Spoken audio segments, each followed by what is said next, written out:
الحمد لله نحمده ونستعينه ونؤمن به ونتوكل عليه ونعوذ بالله من شرور أنفسنا ومن سيئات أعمالنا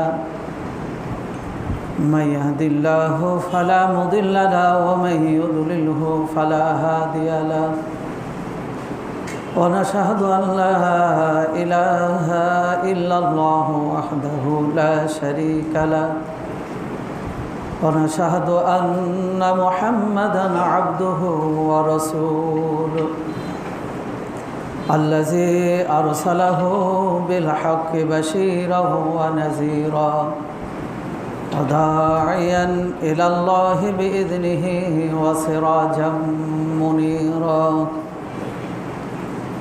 فقد قال الله تعالى في كلامه المجيد والفرقانه الحميد أعوذ بالله من الشيطان الرجيم بسم الله الرحمن الرحيم حافظوا على الصلوات والصلاة الوسطى وقوموا لله قانتين فإن خفتم فرجالا أو ركبانا فإذا أمنتم فاذكروا الله كما علمكم ما لم تكونوا تعلمون قال النبي صلى الله عليه وسلم صلوا كما رأيتموني أصلي أو كما قال رسول الله صلى الله عليه وسلم সমস্ত গুণগান সমস্ত প্রশংসা মহান আল্লাহ তাআলার জন্য, যিনি আমাদেরকে জুমার সালাত আদায়ের জন্য তারই ঘরে আসার সুযোগ দান করেছেন। সেজন্য প্রভুর দরবারে শুকরিয়া আদায় করি, আলহামদুলিল্লাহ। দরুদ ও সালাম বর্ষিত হোক প্রিয় নবী বিশ্বনবী মুহাম্মদ রাসূলুল্লাহ সাল্লাল্লাহু আলাইহি ওয়াসাল্লামের প্রতি। মুহতারাম হাজিরিন, আমি আপনাদের সামনে সূরা বাকারা থেকে 238তম আয়াত এবং রসুলের একটি হাদিস পাঠ করেছি। এই আয়াত এবং হাদিসকে সামনে রেখে রসুলের সালাত কেমন ছিল এবং সালাতের কিছু অংশ পেলে বাকি অংশ কিভাবে পরিপূর্ণ করব, অথবা সালাতে কোনো ভুল হলে সেগুলো কিভাবে শুধরাবো, এর উপরে দু চারটি কথা আলোচনা করব। মা তৌফিক ইল্লা বিল্লাহ। আমাদের দিনে রাতে 5 বার সালাত আদায় করতে হয়। এছাড়াও সুন্নাত আছে, নফল আছে। তো নামাজ যদি আপনার রসুলের সালাত না হয়, তাহলে এই নামাজ আপনার জন্য কোনোই কাজে আসবে না। তাই এই বিষয়ে আপনাদের সকলেরই জানা। এরপরও যেগুলো ত্রুটি আমাদের হয়ে যাচ্ছে, রসুলের হাদিসের এবং মহান আল্লাহ তাআলার যেইভাবে সালাত আদায় নির্দেশনা দিয়েছেন, এর উপরে দু চারটি কথা আলোচনা করব। মা তৌফিক ইল্লা বিল্লাহ। আমরা যখন আজানের শব্দ শুনি, ইমানদারের ভিতরে জাগ্রত হয় যে আমাকে এখনই সালাতের জন্য মসজিদে আসতে হবে, যেতে হবে। কেননা কোনো কারণ ছাড়াই, ওজর আপত্তি ছাড়া ইচ্ছাকৃতভাবে বাড়িতে ফরজ সালাত আদায় করলে এই সালাত বৈধ হবে না। জামাতের সাথে ফরজ সালাতকে ফরজ করা হয়েছে। সুন্নাত নফল মসজিদে পড়ার চেয়ে বাড়িতে পড়াই রসুল উত্তম বলেছেন, যাতে বাড়িতেও যেন আবাদ হয়, বাড়িতেও যেন আল্লাহ আল্লাহ রসুলের নাম উচ্চারিত হয়। তাই যখনই ইমানদার মুমিন বান্দা আজানের ধ্বনি শুনবে, সে আজানের উত্তর দিবে, মুয়াজ্জিন যাহা বলছে তাহাই তিনি বলবেন। শুধু হাইয়া আলাস সালাহ হাইয়া আলাল ফালাহ, এক্ষেত্রে লা হাওলা ওয়ালা কুওয়াতা ইল্লা বিল্লাহ। এছাড়া মুয়াজ্জিন যা বলবেন, যিনি আজান শুনছেন তিনি সেটাই বলবেন। অনুরূপ একামতের ক্ষেত্রেও রাসূল সাল্লাল্লাহু আলাইহি ওয়াসাল্লাম বলেছেন, যখন মুয়াজ্জিন একামত দেয়, মুয়াজ্জিন যা বলবে তোমরাই তাহাই বলবে। কদ কামাতিস সালাহ, আমরা অনেক সময় সাদ্দাক্তা বারাকতা ইত্যাদি বলতাম, আসলে এটা যঈফ হাদিস। কদ কামাতিস সালাহ বলতে হবে। আল্লাহ রসুল হযরতে বেলাল রাদিয়াল্লাহু আনহুকে আজান এবং একামত যখন শিক্ষা দেন, তিনি আজানের ধ্বনিগুলোকে দুইবার করে শিক্ষা দিলেন, আর একামতের ধ্বনিগুলো, বাক্যগুলো একবার করে শিক্ষা দিলেন। শুধু আল্লাহু আকবার দুইবার, কদ কামাতিস সালাহ দুইবার। এটা আমাদের একটু মনে রাখতে হবে। একামতেও আমরা ভুল করি। মুয়াজ্জিন আজানের ধ্বনি যা বলবে তাই বলতে হবে, মুয়াজ্জিন একামতে যা বলবে তাই বলতে হবে। শুধু আজান আর একামতের মধ্যে পার্থক্য হলো, আজান আল্লাহ রসুল দুইবার করে বলতে বলেছেন, আল্লাহু আকবার 4 বার। একামতের ক্ষেত্রে আল্লাহু আকবার 2 বার, কদ কামাতিস সালাহ 2 বার। এছাড়া বাকি সব বাক্যগুলো একবার করে আল্লাহ রসুল হযরত বেলাল রাদিয়াল্লাহুকে শিক্ষা দিলেন এবং বললেন, হে বেলাল, যাও তুমি আজান দাও। মুয়াজ্জিন যখন একামত দিবেন, মুয়াজ্জিন যখন আজান দিবেন, যারই কানে এই ধ্বনি যাবে তাকেই এই উত্তরগুলো দিতে হবে।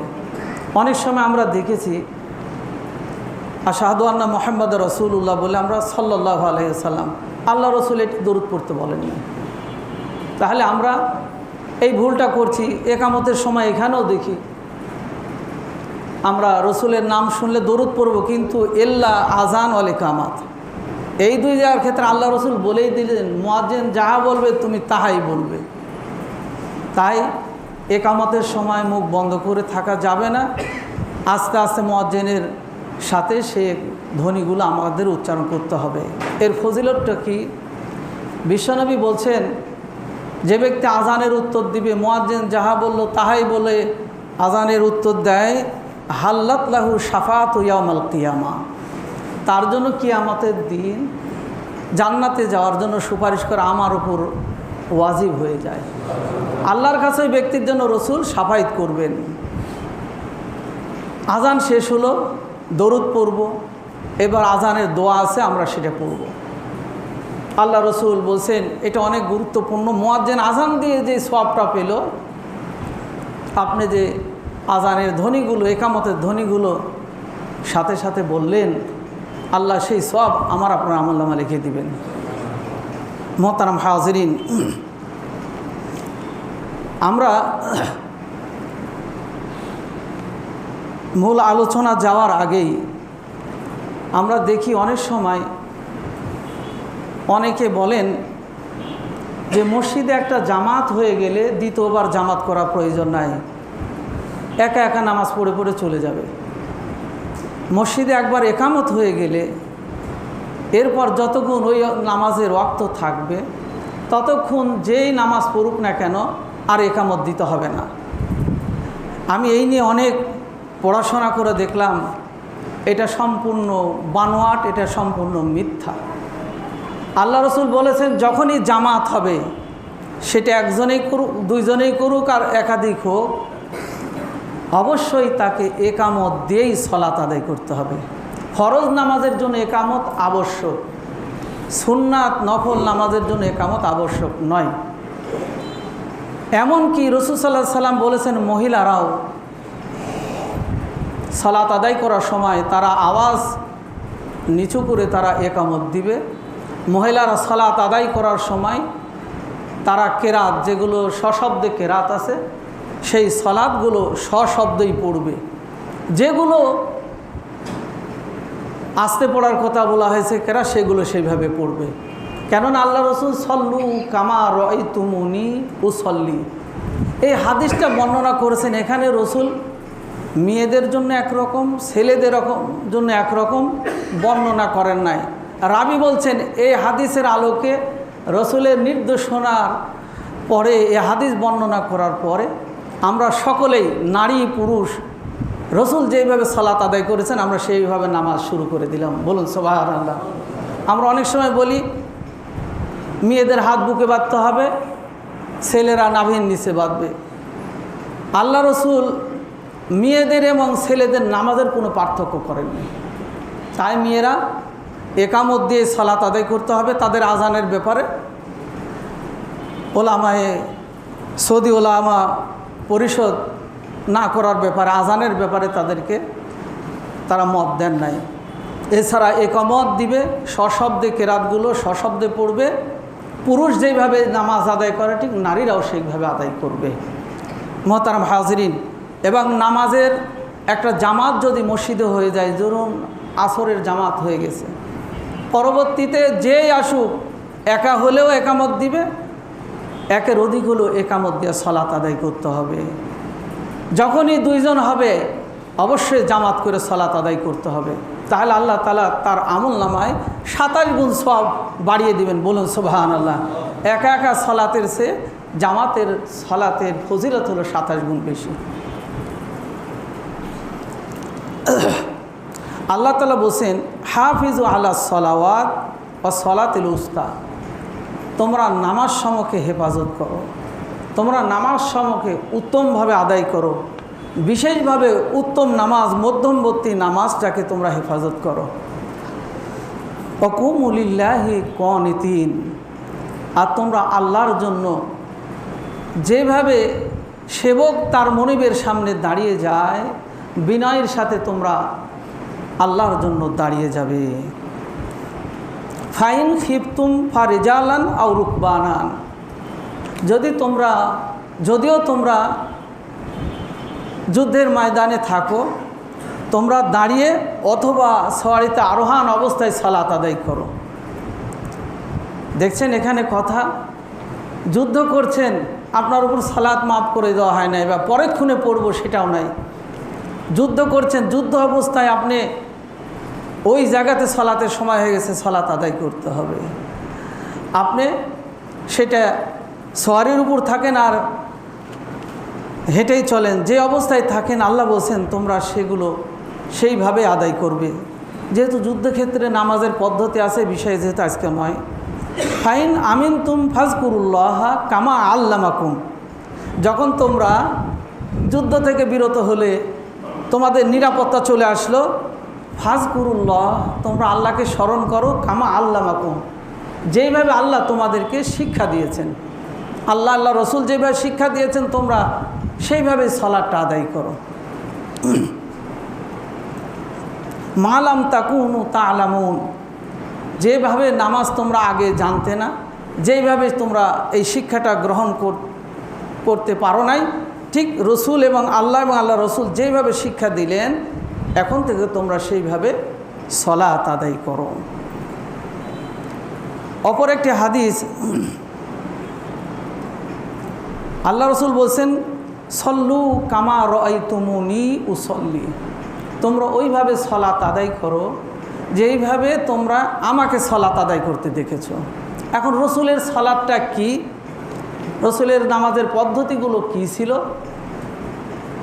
এই বিষয়গুলো নিয়ে দুইটা কথা বলি। যখন রসুল সাল্লাল্লাহু আলাইহি ওয়াসাল্লামের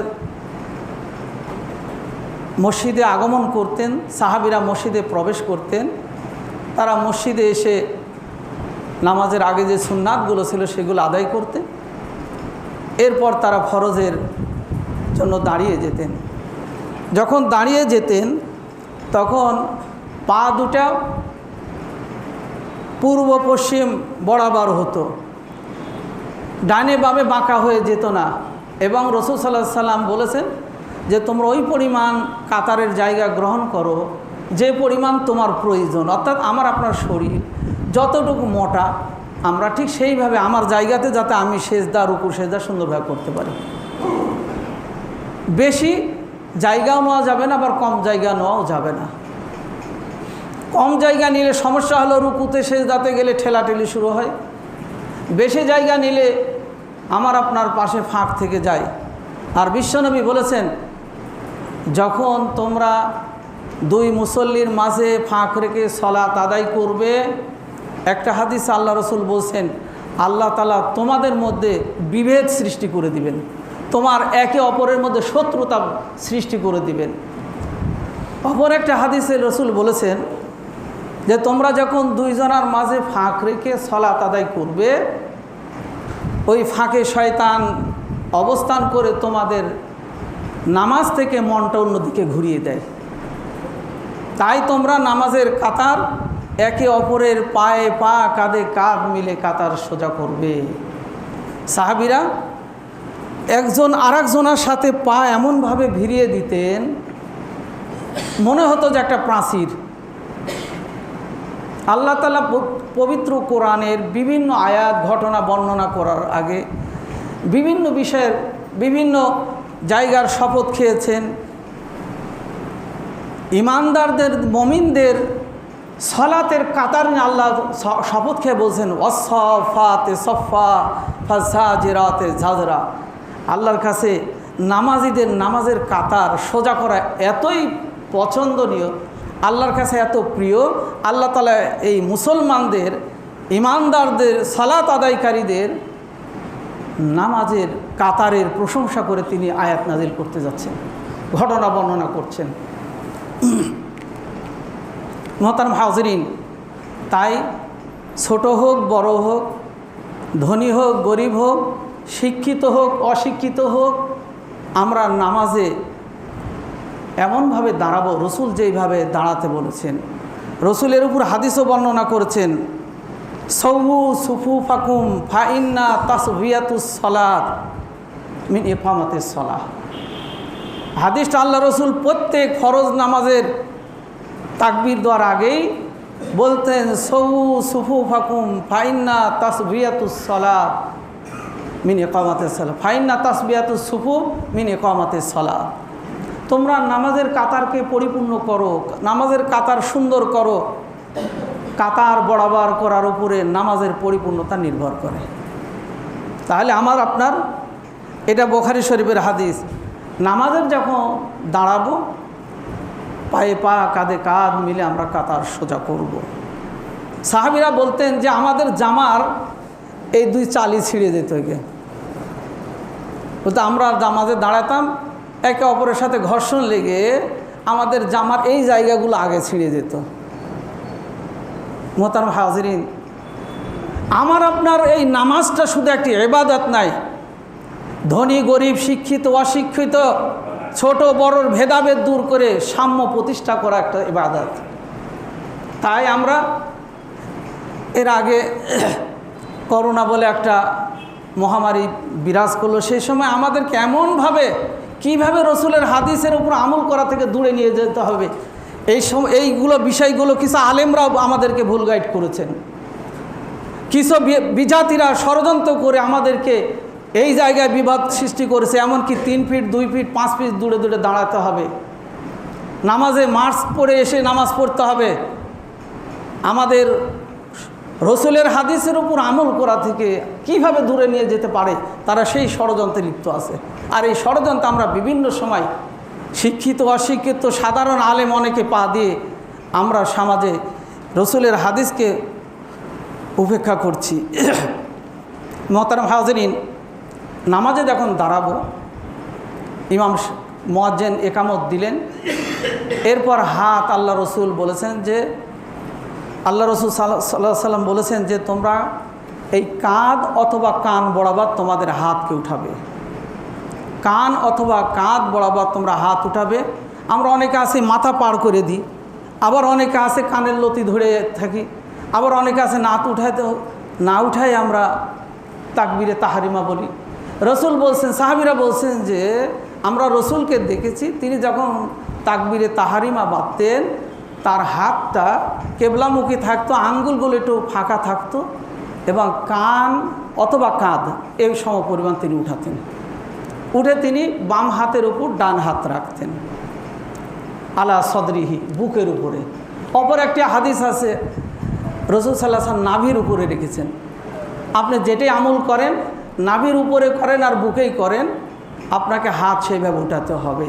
তবে এখানে একটি ভুল আমরা আমল করছি, রাসূল নাভির উপরে বেঁধেছেন, আমরা নাভির নিচে কেন বাঁধি? এটা আমাদেরকে খেয়াল করতে হবে। আপনি আমলটা করছেন, আমলটা রাসূলের আমল হচ্ছে না। আপনি নাভির উপর বাঁধেন অথবা বুকের উপর বাঁধেন। রাসূল সাল্লাল্লাহু আলাইহি ওয়াসাল্লাম এরপর সানা পড়তেন। সানা সুবহানাকা আল্লাহুম্মা ওয়া বিহামদিকা, যে ছোটো সানা হতে পারে আল্লাহুম্মা বাঈদ বাইনি ওয়া বাইনা খতায়ায়া। বড় সানা যদি পড়েন সেটা পড়তে পারেন, যে যেটা সহজ বা যেটা মুখস্থ আছে আপনারা দুটা সানার যে কোনো একটি পড়তে পারেন। এরপর রাসূল সাল্লাল্লাহু আলাইহি ওয়াসাল্লাম কেরাত পড়তেন। সাহাবীরা প্রত্যেকেই রসুলের পিছনে কেরাত পড়তেন।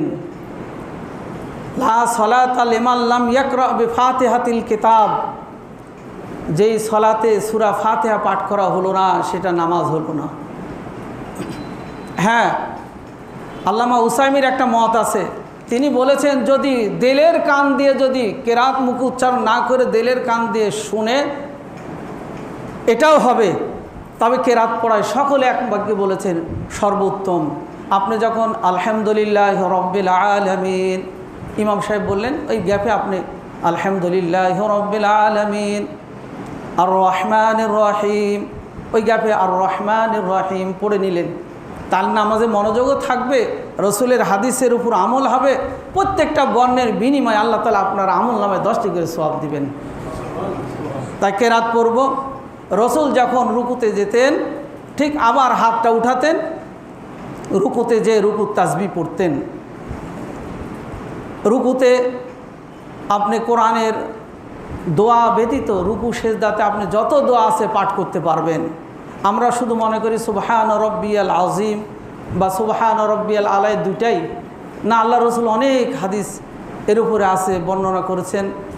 রসুলের সেখানে কখন সুবহুন কুদ্দুসুন রব্বুনা ও রব্বুল মালাইকাতু ওয়ার রূহ, কখনো সুবহানাকা আল্লাহুম্মা ওয়া বিহামদিকা লা ইলাহা ইল্লা আনতা আস্তাগফিরুকা, এই দোয়া পড়েছেন। আরও অনেক দোয়া পড়েছেন।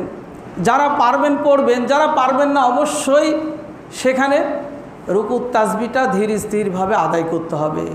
রুকু থেকে উঠে সামি আল্লাহু লিমান হামিদা বলতেন, আবার হাতটা সেই পরিমাণ নিয়ে যেতেন। এরপর একটা দোয়া আমরা পড়ি, রব্বানা ওয়ালাকাল হামদান কাসীরান তাইয়িবান মুবারাকান ফি। এই দোয়া এবং দুই রুকুর মাঝের দোয়াটা অধিকাংশ আলেম বলেছেন অধিক সওয়াবের। আল্লাহ রসুল হাত উঠানোর সাথে সাথেই এই দোয়াটা এক সাহাবী পড়েছিলেন। রসুল তাকে জিজ্ঞাসা করলেন, কে তোমাকে শিক্ষা দিল? তিনি বললেন, হে আল্লাহ রসুল, আমি এটা পড়েছি, কি ভুল হয়েছে? আল্লাহ রসুল বললেন, তুমি যখন এই দোয়াটা পড়েছো 30 জন ফেরেশতা তোমার আমলনামায় কে কত বেশি সওয়াব লিখবে প্রতিযোগিতা শুরু করে দিয়েছে, অতএব তোমরা এটা পাঠ করো। এখন পাঠ আমরা অনেক সময় দেখি আহলে হাদিস মসজিদগুলোতে উঁচু আওয়াজে রব্বানা ওয়ালাকাল হামদান কাসীরান তাইয়িবান মুবারাকান ফি, আবার দুই সেজদার মাঝের দোয়াটা আল্লাহুম্মা গফিরলি ওয়ারহামনি ওয়াহদি আমরা জুড়ে পড়ি। কিন্তু আল্লাহ তাআলাকে যেই জায়গায় আল্লাহ এবং তার রসুল আওয়াজ করে পড়তে বলেছেন দোয়া কালাম, সেটা জুড়ে অবশ্যই করতে হবে, সেখানে কোনো ছাড় নেই। কিন্তু এটার ক্ষেত্রে জোরে না আস্তে ওলামায়ে কিরাম এটার মত দিয়েছেন যে আস্তে আস্তে পড়াটাই সর্বোত্তম। আল্লাহকে ডাকা আস্তে আস্তে বলে এই দোয়া এবং দুই সেজদার মাঝের দোয়াটা পড়াই সর্বোত্তম। তাই আমরা এই দোয়াগুলো পড়ব। নামাজে আসতেছি, আমার আমল নামায় বেশি সওয়াব হবে, আমার আমল নামায় বেশি নেকি লেখা হবে, সেই কাজগুলো আমাকে আপনাকে করতে হবে। এরপর সেজদাতে চলে গেলেন আল্লাহু আকবার বলে।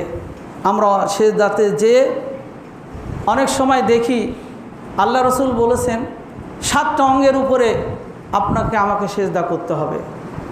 সেই 7টা অঙ্গগুলো কি?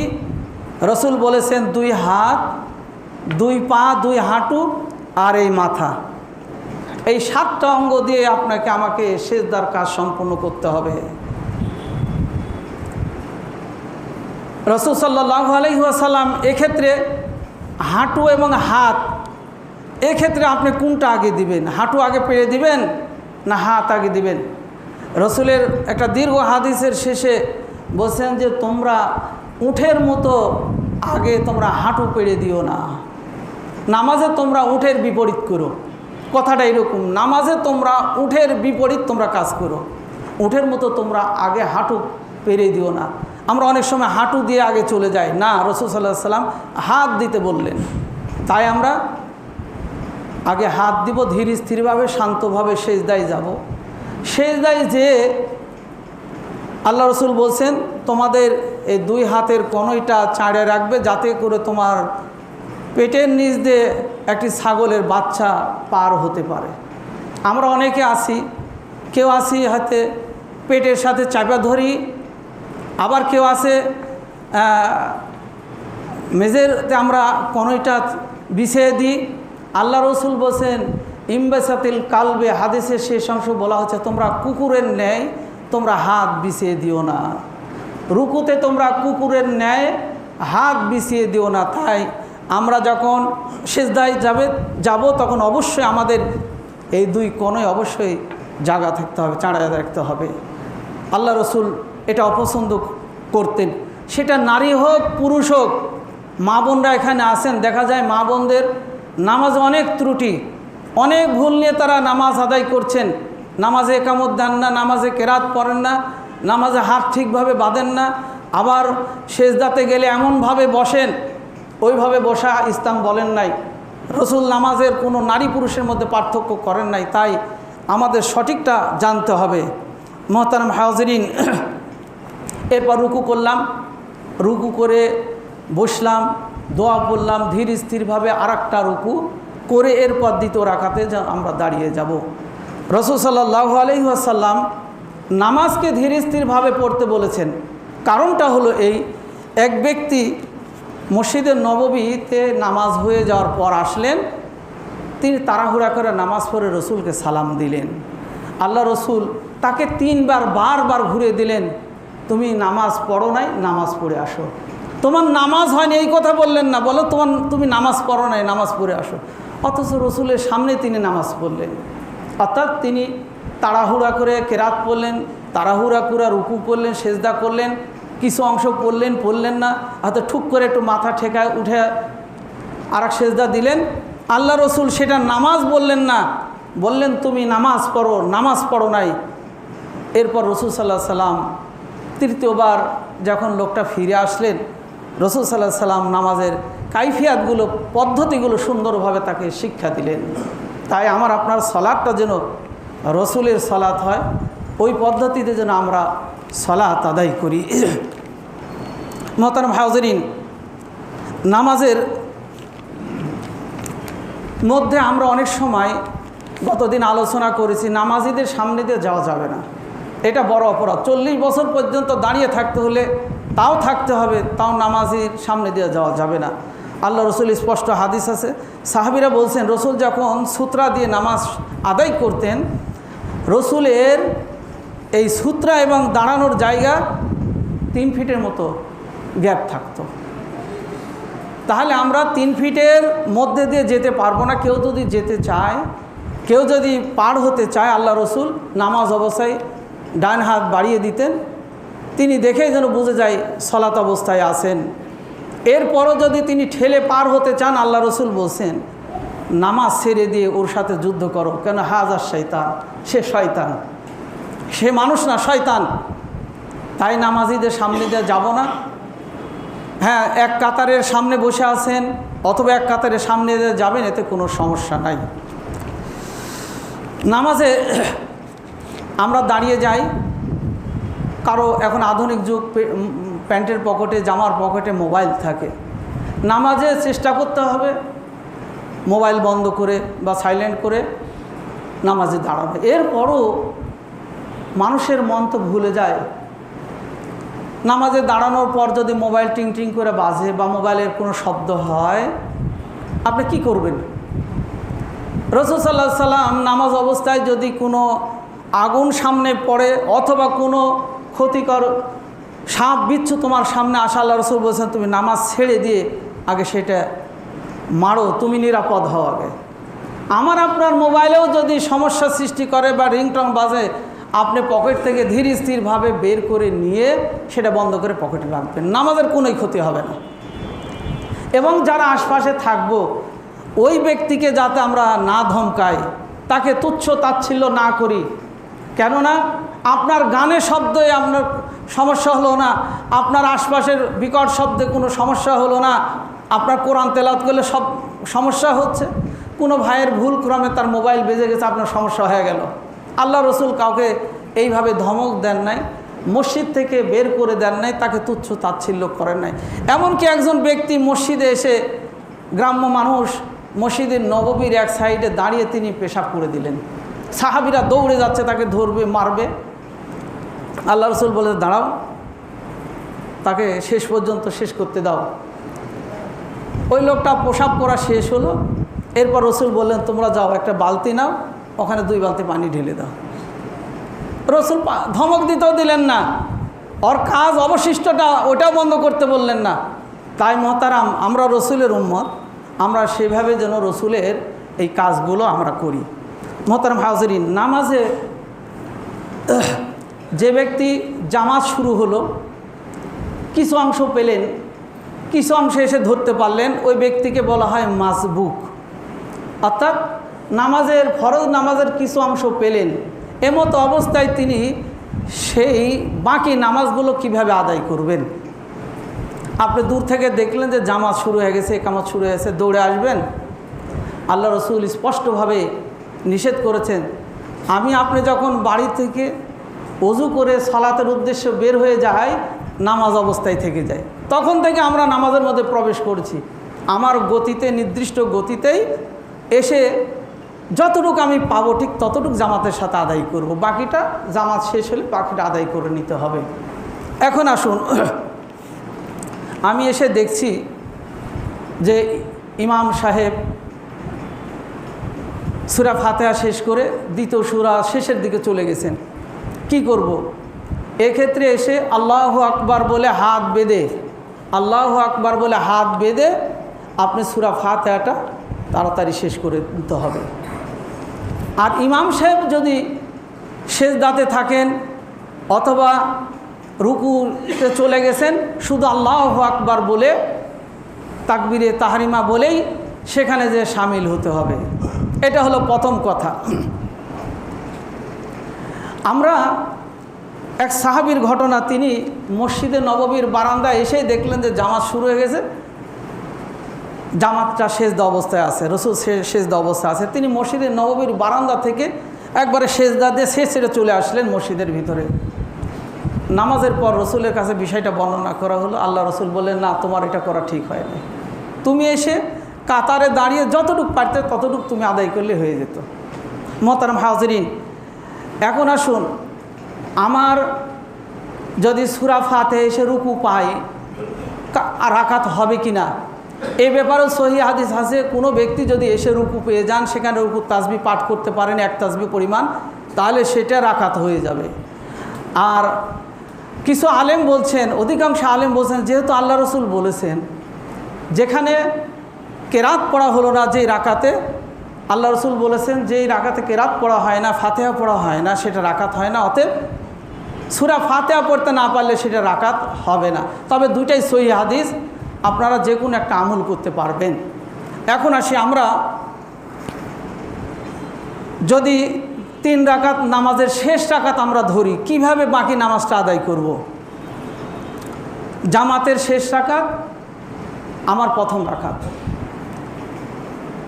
ইমামকে যে অবস্থায় পাবো ঠিক সেখানে আমাকে আপনাকে আল্লাহু আকবার বলে সেখানে যে শামিল হতে হবে। সেজদায় চলে গেলাম, ওখানে যে সেজদার তাসবিহ যা আছে সেগুলো পড়তে হবে। যদি তাশাহুদে পাই, তাশাহুদের যে তাসবিহগুলো আছে সেগুলো পড়তে হবে। রুকুতে পাই, রুকুর যে তাসবিহ আছে সেখানে পড়তে হবে। কেরাতে পাই, কেরাতের ওই জায়গায় কেরাত আদায় করতে হবে। অর্থাৎ যে অবস্থায় ইমামকে পাবো ঠিক সেই অবস্থায় ইমামের যে কাজগুলো চলছে সেটাই আমাকে আপনাকে আদায় করতে হবে। কেননা ইমাম নিযুক্ত করা হয় জামাত পরিচালনার জন্য, অনুসরণের জন্য। তাই সেই অবস্থায় সেই জায়গায় যেই কাজ সেটা করতে হবে। এক রাকাত পড়ে তারা বসে গেলেন।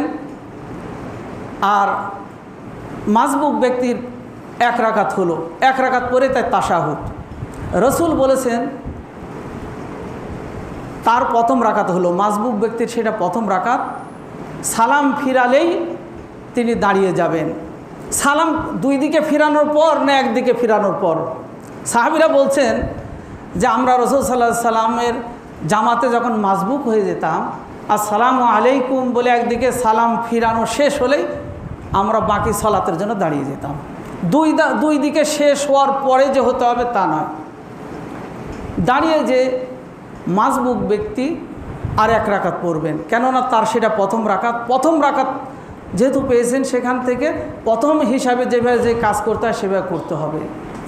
আর এক রাকাত পরে তিনি আবার বসলেন, আত্তাহিয়াতটা পড়ে নিলেন, তার দুই রাকাত হয়ে গেল। এরপর আবার দাঁড়িয়ে গেলেন, আর এক রাকাত পড়লেন, পরে তিনি বসলেন, আত্তাহিয়াত, দরুদ শরীফ, দোয়া মাসুরা যেগুলো পড়তে হয় সেগুলো পড়ে তিনি সালাম ফিরাবেন। তার আত্তাহিয়াত তিনবার হয়ে গেল। 3 রাকাত নামাজে তাশাহুদ তাকে 3 বার পড়তে হলো, এতে কোনো সমস্যা নেই। 4 রাকাত নামাজের বা 3 রাকাত নামাজের প্রথম রাকাত যদি পেয়ে যান, ওনারা তো 2 রাকাত পর বসবে, আপনার ইমামের সাথে বসতে হবে। আপনার প্রথম রাকাত, ইমামদের 2 রাকাত সম্পূর্ণ করে তারা যখন বসলেন, আপনিও সেখানে তাশাহুদ পড়ে নিলেন। এরপর বাকি 3 রাকাত, 2 রাকাত অবশিষ্ট থাকলো বা 3 রাকাত অবশিষ্ট থাকলো, ইমাম যেভাবে পড়ছেন, জামাত যেভাবে পরিচালিত হচ্ছে ঠিক সেইভাবে আপনাকে শেষ করে পরে 1 রাকাত আপনাকে দাঁড়িয়ে আত্তাহিয়াত, দরুদ শরীফ, দোয়া মাসুরা পড়ে শেষ করতে হবে। মুহতারাম হাজিরিন, এক্ষেত্রে আমরা আরেকটা ভুল করি। আল্লাহ রসুল বলেছেন কখনো তোমরা ইমামের আগে মাথা উঠাবে না, কেননা কোনো ব্যক্তি যদি ইমামের আগে কোনো কাজ করে, কিয়ামতের দিন তার মাথাটা গাধার মাথার সাথে আল্লাহ তাআলা পরিবর্তন করে দিবেন। তাই ইমামের আগে রুকু বলেন, সেজদা বলেন, কোনোটাই করা যাবে না। আমিনও বলতে হবে। আল্লাহ রসুল আমিনের ব্যাপারে বলেছেন তোমরা আমিন সশব্দ বলবে, কেননা ইহুদি, নাসারা, বেদিনদের কাছে, বিধর্মীদের কাছে আল্লাহু আকবার ধ্বনি এবং সূরা ফাতিহার পর আমিন বলার ধ্বনিটা তাদের কাছে সবচেয়ে বড় ব্যথা দেয়। সাহাবীরা বলছেন আমরা আল্লাহ রসুল গায়রুল মাগদুবি আলাইহিম ওয়ালাদ-দাল্লিন বলে শেষ করতেন, তখন আমরা আমিন বলতাম, মসজিদটা গুম গুম গুম গুম করে কাঁপত। এই ধ্বনিটা অমুসলিমদের কাছে, ইহুদি নাসারাদের কাছে বড় কষ্টের।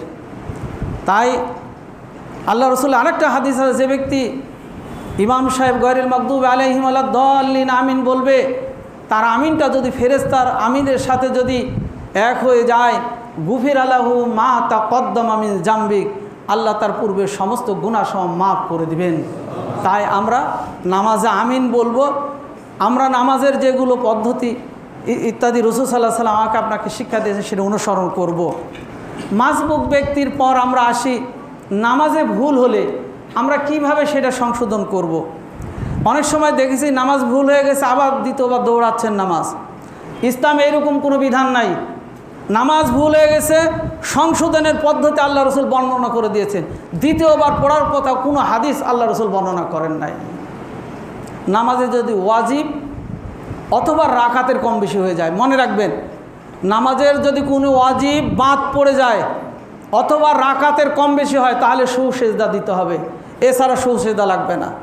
ধরুন আপনি রুকু না করেই কোথায় চলে গেছেন, সেজদায় চলে গেছেন, রুকুটা হয় নাই, আপনার শেষে মনে পড়েছে, অথবা মুসল্লিদের মধ্যে থেকে কেউ সেটা সুবহান আল্লাহ বলে সংশোধন করে দিয়েছেন। সংশোধনের এটাও খেয়াল করতে হবে, আমরা সংশোধন, আল্লাহ রসুল বলেছেন নামাজে ভুল হলে পুরুষরা সুবহান আল্লাহ বলবে, অথচ আমরা আল্লাহু আকবার বলি। কে আমাকে আপনাকে শিক্ষা দিল এগুলো? আল্লাহ রসুল বলেছেন সুবহান আল্লাহ বললে ইমাম বুঝে নেবেন যে তার নামাজে ভুল হয়েছে। তাহলে সে যদি সেই কাজটা পরিপূর্ণ করে নেন তাহলে আর সুসেজদা লাগবে না। আর যদি ছাড়েই চলে যান, বাদি পড়ে যায়, তাহলে সালাম ফিরানোর আগে 2টা সেজদা দিয়ে আসসালামু আলাইকুম, আসসালামু আলাইকুম রহমতুল্লাহ বলে নামাজ শেষ করবেন। এরপর আসেন, এখানে আরেকটা মা বোনরা যেহেতু আছেন, আল্লাহ রসুল বলেছেন পুরুষরা সুবহান আল্লাহ বলে ইমামকে ভুল ধরে দিবেন, আর নারীরা তার বাম হাতের উপর থাবা দিয়ে তার ইমামকে সতর্ক করে দিবেন, ভুল ধরিয়ে দিবেন। এখন আসি, মহিলারা জুমার নামাজ, ঈদের নামাজের ইমামতি করতে পারবেন না। যেহেতু এখানে খুতবার বিষয় আছে, সকল আলেম ঐক্যমত যে ইমাম মহিলারা জুমার হতে পারবেন না, ঈদের সালাতের হতে পারবেন না। তারা জুমার সালাতে পুরুষদের সাথে, ঈদের সালাতে পুরুষের সাথে তারা ঈদগাহ আসবে। হ্যাঁ, তারা যদি কোনো তারাবি সালাত হতে পারে, কোনো নফল নামাজ হতে পারে, তারা ইমামতি করতে পারবেন, তাও কাতারের মাঝে থেকে, সামনে ইমামের মতো নয়।